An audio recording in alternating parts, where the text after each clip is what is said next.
വാ. കുറിപ്പിന്റെ കുളിലേക്ക് എല്ലാവർക്കും സ്വാഗതം. ഇരുന്നാട്ടെ. അതെ, എത്ര നേരമായിട്ട് ഞാൻ വെയിറ്റ് ചെയ്തെന്ന് അറിയോ? ക്ഷമിക്കണം ഭീഷ്മാചാര്യരെ വെയിറ്റ് ചെയ്യിപ്പിച്ചതിന്.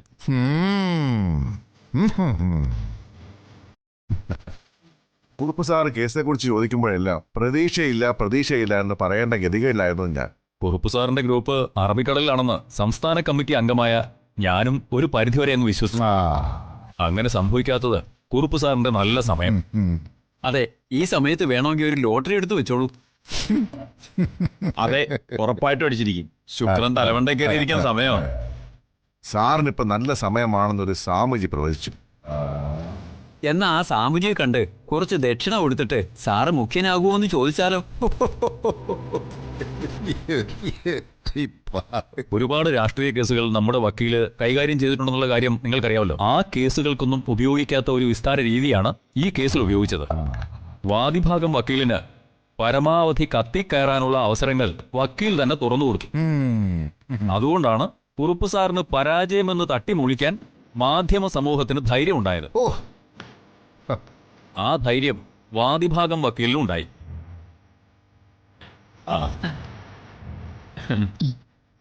എല്ലാരും കൂടെ ഗൂഢാലോചന നടത്തി കരുണാകരനെ വീണ്ടും തട്ടും പുറത്ത് കയറ്റരുത്. കഴിഞ്ഞ ഇലക്ഷന് കുറെ ലക്ഷങ്ങൾ പൊടിഞ്ഞു.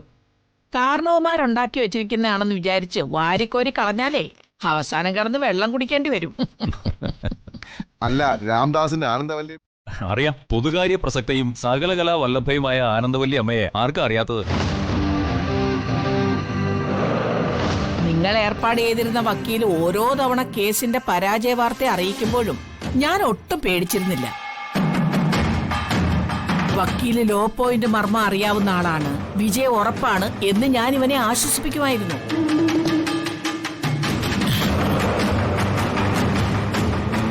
എന്റെ ഭർത്താവ് അഴിമതി കേസിന് ജയിച്ചപ്പോ വലിയൊരു അപമാനത്തിൽ നിന്നാ ഞാനും എന്റെ കുടുംബവും രക്ഷപ്പെട്ടത്. എല്ലാവർക്കും നന്ദിയുണ്ട്.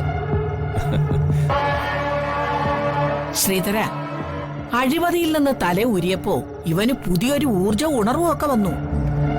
നിങ്ങൾ പാർട്ടിക്കാരെല്ലാം കൂടെ പരിശ്രമിച്ച് അടുത്ത തവണ ഇവനെ നിയമസഭയിൽ എത്തിച്ചിരിക്കണം. നിയമസഭയിൽ എത്തിച്ചിരിക്കുമെന്ന് മാത്രമല്ല, ഒരു മന്ത്രിസ്ഥാനം തീർച്ചയായും നേടിക്കൊടുക്കും. ആഹാ.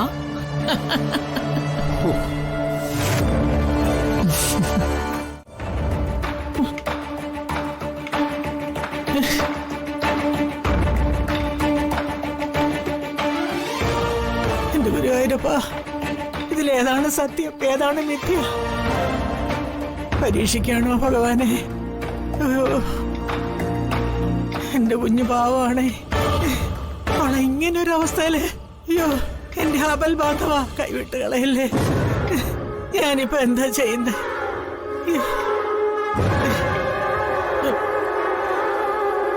ചന്ദ്രികയോടും മാധവനോടും പറഞ്ഞില്ലെങ്കിലും വന്ദനമോളോടെങ്കിലും ഈ കാര്യം പറഞ്ഞില്ലെങ്കിൽ അത് വലിയ തെറ്റായി പോവല്ലോ. ഈശ്വര,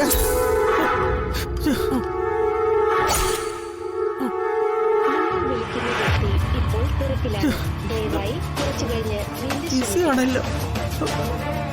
ഒന്നുകൂടെ വിളിച്ചു നോക്കാം.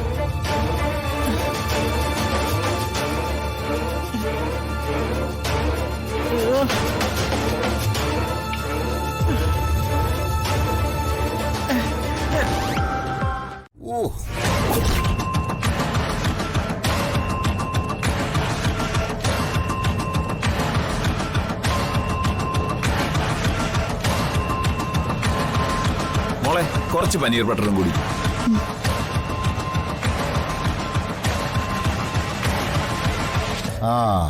ചേച്ചി, പനീർ ബട്ടർ സൂപ്പർ.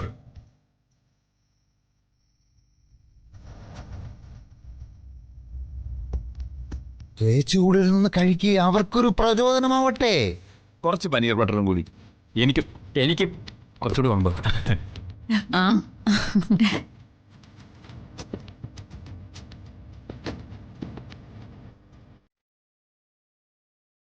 വന്ദനേ, ഉണ്ടെങ്കിൽ പനീർ ബട്ടർ കുറച്ച് പാഴ്സലായി എടുക്കണേ. അതിനെന്താ? Jaga, you are a lucky man. Thank U.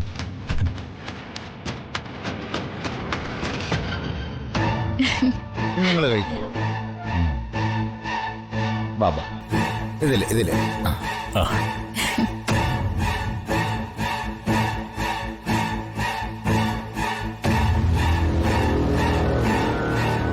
എന്താ അപ്പച്ചി, കാര്യങ്ങളൊന്നും ഉദ്ദേശിച്ച രീതിയിൽ അങ്ങോട്ട് നടന്നില്ല അല്ലേ?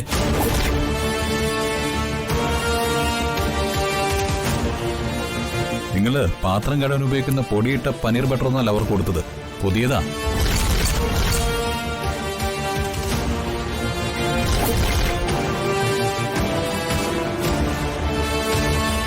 ഓ, അതെങ്ങനെയാണെന്നല്ലേ പറയാം.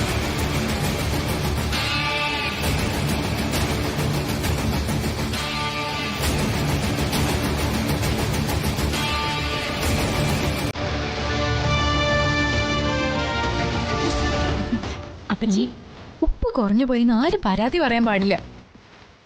ഇതൊക്കെ പഴയ പരിപാടിയല്ലേ, ആഹാരത്തിൽ ഉപ്പിടുന്നത്. ഇതിന് മറ്റൊരു മറുമരുന്നുണ്ട്.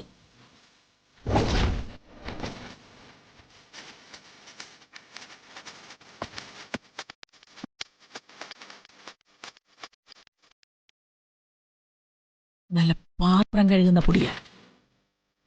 ഇത് ഉള്ളിലേക്ക് ചെന്നാ പിന്നെ മനസ്സിലായി.